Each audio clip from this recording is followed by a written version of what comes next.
आज की इस चर्चा में आपका स्वागत है। आज हम एक 100 साल से भी ज्यादा पुरानी कहानी को खुरेदने वाले हैं और एक सवाल पूछेंगे जो शायद थोड़ा असहज लगे। क्या हमारे आज के दफ्तर, हमारे स्कूल, हमारी सरकारें सब ऐसे ही सोने के पिंजरे हैं जो अंदर की आत्मा को धीरे धीरे मार रहे हैं? ये सवाल ही रविंद्रनाथ ठाकुर की कहानी तोता का सार है। हमारे पास इसका हिंदी अनुवाद है और ये कहानी महज एक पक्षी की नहीं है। ये एक आईना है जिसमें कोई भी बड़ा सिस्टम, कोई भी बड़ी संस्था अपना चेहरा देख सकती है। कहानी सुनने में तो बच्चों जैसी लगती है। एक राजा है जिसे एक मूर्ख तोता मिलता है।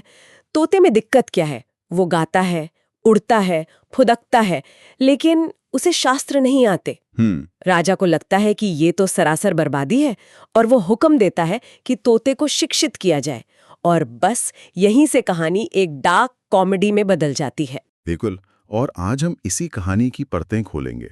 हम ये नहीं देखेंगे कि कहानी में क्या क्या हुआ, बल्कि ये समझने की कोशिश करेंगे कि ये कहानी हमें हमारे अपने सिस्टम के बारे में क्या बताती है। तो चलिए शुरू करते हैं सबसे पहली और सबसे अजीब बात से।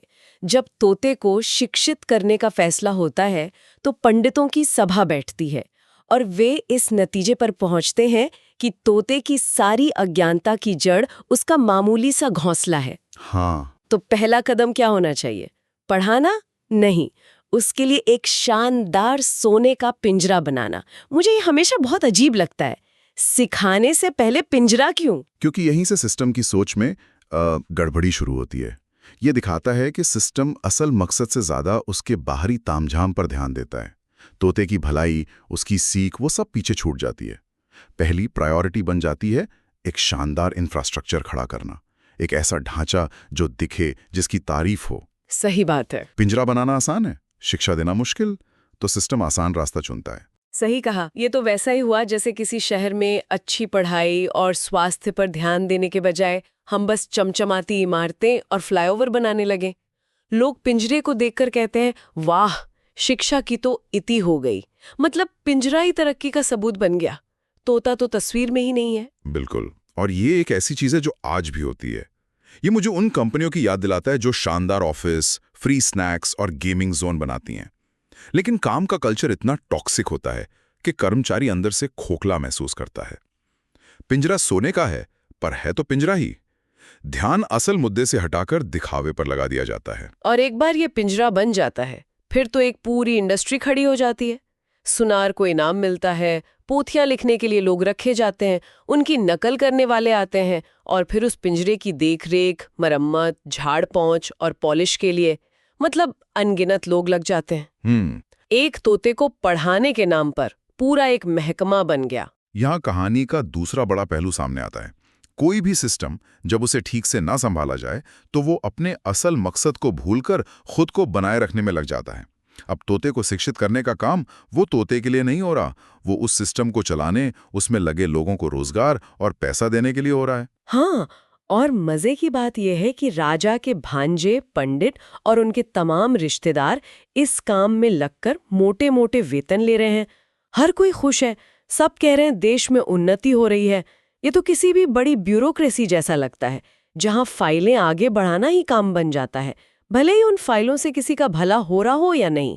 प्रोसेस मकसद से ज्यादा जरूरी हो गया है। आपने बिल्कुल सही पकड़ा। ठाकुर हमें 100 साल पहले ही बता रहे थे कि कोई भी सिस्टम, चाहे वो स्कूल हो या ऑफिस, जब खुद को बनाए रखने में लग जाता है तो वो उन्हीं लोगों को खाने लगता है जिनकी मदद के लिए उसे बनाया गया था। तोता सिर्फ एक शिकार नहीं है, वो एक चेतावनी है।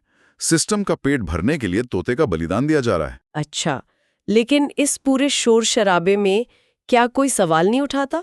क्या सब लोग इस दिखावे को मान लेते हैं? नहीं उठाते हैं। कहानी में निंदक हैं वो लोग जो कहते हैं पिंजरे की तो उन्नति हो रही है, पर तोते की खोज खबर लेने वाला कोई नहीं है।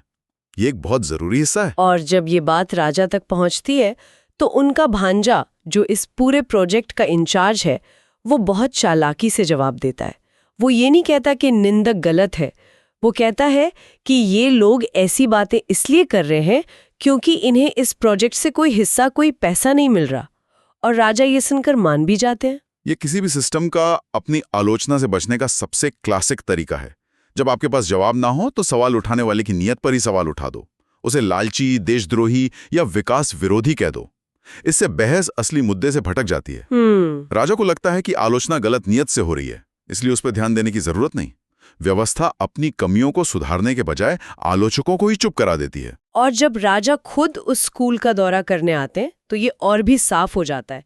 उनके स्वागत में इतना शोर होता है, शंख, नगाड़े, ढोल, मंत्र, कि कुछ और सुनाई ही नहीं देता। राजा इस शोर से बहुत खुश होते हैं और कहते हैं, आश्चर्य, शब्द तो कोई कम नहीं हो रहा। वो पूरी तरह से तमाशे से प्रभावित है। वो शोर ही तो सिस्टम का डिफेंस मैकेनिज्म है। इतना शोर करो कि कोई असल सवाल ना पूछ सके। इतनी गतिविधियां दिखाओ कि किसी को ये पूछने का मौका ही ना मिले कि इन सब का नतीजा क्या निकल रहा है। प्रगति को काम से नहीं, प्रदर्शन से नापा जा रहा है।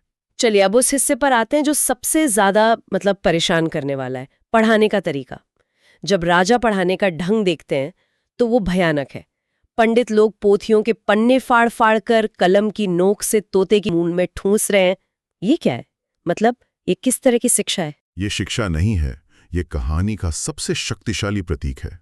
ये उस रटने वाली शिक्षा प्रणाली पर सीधा हमला है, जहां ज्ञान को समझाया नहीं जाता, दिमाग में ठूसा जाता है। यहां तो शाब्दिक तौर पर ठूसा जा रहा है। इसका मकसद तोते को सिखाना नहीं, बल्कि उसे चुप कराना है। उसका मुंह ज्ञान के कागजों से इतना भर दिया गया है कि उसके गाने चिल्लाने की कोई गुंजाइश ही नहीं बची। ये तो सुनने में ही दिल दहला देता है। उसकी अपनी आवाज, उसकी प्राकृतिक अभिव्यक्ति, सब बंद। और बात यहीं खत्म नहीं होती। जब तोता अपनी आदत के मुताबिक सुबह रोशनी की तरफ देखता है या अपने पंख फड़फड़ाने की कोशिश करता है तो इसे बेअदबी माना जाता है। उसकी आजादी की कोशिश को अनुशासनहीनता कहा जाता है। क्योंकि सिस्टम को ऐसा व्यक्ति या प्राणी नहीं चाहिए जो सोचे, सवाल करे या अपनी मर्जी से कुछ करे। उसे एक आज्ञाकारी पुर्जा चाहिए। इसलिए जब तोता पंख फड़फड़ाता है तो उसके पंख काट दिए जाते हैं, उसके पैरों में लोहे की सांकल डाल दी जाती है, उसकी हर प्राकृतिक इच्छा को बेरहमी से कुचल दिया जाता है। और सबसे बड़ी बात, दोष भी तोते पर ही मर दिया जाता है। राजा के संबंधी कहते हैं कि इस राज्य के पक्षी सिर्फ बेवकूफी नहीं, नमक हराम भी हैं। सिस्टम की क्रूरता को तोते की नाफरमानी बताकर सही ठहराया जा रहा है। यही तो होता है। जब कोई छात्र सिस्टम के बनाए ढर्रे पर नहीं चल पाता तो हम कहते हैं कि छात्र में ही कमी है। जब कोई कर्मचारी कंपनी के तौर तरीकों पर सवाल उठाता है तो उसे टीम प्लेयर नहीं है कह दिया जाता है। दोष हमेशा व्यक्ति पर डाला जाता है, सिस्टम पर कभी नहीं। और इस सब का अंत वो तो और भी ज्यादा दुखद है। तोता मर जाता है। जब राजा के कानों में ये खबर पहुंचती है तो वो अपने भांजे से पूछते हैं कि ये क्या बात सुनी जा रही है, और भांजे का जवाब रोंगटे खड़े कर देता है। वो कहता है, महाराज, तोते की शिक्षा पूरी हो गई है। सोचिए, सिस्टम की नजर में पूरी शिक्षा का मतलब क्या है? मौत। जब एक जीवित चंचल प्राणी पूरी तरह से शांत, स्थिर और चुप हो जाता है तो सिस्टम उसे अपनी सफलता मानता है। इसके बाद जो सवाल जवाब होते हैं वो तो सब कुछ कह देते हैं। राजा पूछते हैं, अब भी वो उछलता फुदकता है? जवाब मिलता है, अजी राम कहिए। सवाल ही पैदा नहीं होता। उड़ता है? कतई नहीं। गाता है? नहीं तो। ये सिस्टम की सफलता की परिभाषा है। बिल्कुल। उछलना, फुदकना, उड़ना, गाना, यानी जीवन, रचनात्मकता, स्वतंत्रता, अभिव्यक्ति, इन सब को खत्म कर देना ही शिक्षा पूरी होना है। तोता अब पूरी तरह से अनुशासित है क्योंकि वो मर चुका है। यही व्यवस्था की अंतिम जीत है। कहानी के आखिर में जब राजा मरे हुए तोते को दबाकर देखते हैं तो उसमें से कोई आवाज नहीं आती, बस उसके पेट में ठूसे गए पोथियों के सूखे पत्ते खड़खड़ाते हैं। ये एक बहुत ही पावरफुल इमेज है। ये कहानी का सार है। उसकी अपनी आवाज मर चुकी है। उसकी जगह अब अंदर से सिर्फ सूखी, बेजान जानकारी की खड़खड़ाहट आ रही है। यही वो शिक्षा है जो उसे मिली, एक जिंदा रूह की जगह सूखे पत्तों का ढेर। और ठीक उसी समय बाहर प्रकृति में वसंत की हवा चल रही है और पेड़ों पर नए पत्ते आ रहे हैं। जीवन बाहर चल रहा है, लेकिन पिंजरे के अंदर सब कुछ खत्म हो चुका है। तो इस पूरी कहानी को आज के दौर में हम कैसे देखें? हमने एक तोते की कहानी से शुरू किया था और ये एक ऐसे सिस्टम के व्यंग्य में बदल गई जो प्रक्रिया को व्यक्ति से ज्यादा और नियंत्रण को जीवन से ज्यादा महत्व देता है। देखिए, ठाकुर किसी एक सिस्टम की बात नहीं कर रहे थे, वो एक मानसिकता की बात कर रहे थे। एक ऐसी मशीनी और आत्माहीन सोच जो किसी भी व्यवस्था पर हावी हो सकती है। ये कहानी हमें चेतावनी देती है कि हम जब भी कोई प्रक्रिया या नियम बनाएं तो ये याद रखें कि वो किसके लिए है, कहीं ऐसा तो नहीं कि नियम को बचाने के लिए हम उस इंसान को ही कुर्बान कर रहे हैं जिसके लिए वो नियम बना था? ये कहानी 100 साल से भी पहले लिखी गई थी और यही हमारे लिए आज का सबसे बड़ा सवाल छोड़ जाती है। आज की हमारी आधुनिक व्यवस्थाओं में, हमारे स्कूलों में, हमारे दफ्तरों में, हमारी सरकारों में हमें ऐसे सोने के पिंजरे कहाँ-कहाँ बनते दिखते हैं जिनके अंदर का तोता भुला दिया गया है। कहाँ तरक्की और विकास का शोर एक कुचली जा रही आत्मा की खामोशी पर पर्दा डाल रहा है।